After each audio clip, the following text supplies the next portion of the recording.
Today I'm going to show you how to create a simple report. So I'm going to hit Report Wizard, and using a wizard instead of design or create from scratch, it's kind of like a little cheat sheet. It's a template instead of just making up one of your own on the spot.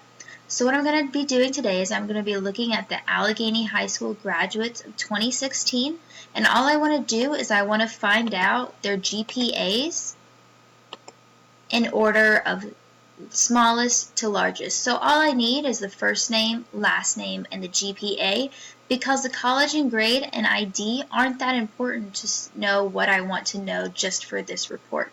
I'll hit next, and what I want to do is I want to add grouping to the GPA. So that means GPA will just be more important basically rather than the first and last name. I'll hit next, and I don't want to order the first or last name in any way because to me the GPA is more important than the name.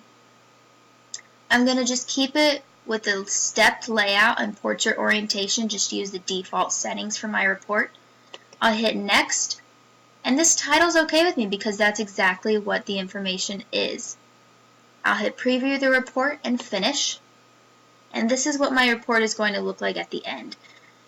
As you can see, my information is not entered in any specific order. It's just, Ashley, Casey, Brandon, Jade, and Kendra. But right here we've got Kendra starting, and then Ashley, Jade, Casey, and Brandon. And now you can see right here with the GPAs that they're in order from smallest to largest, and that's exactly what I wanted to know.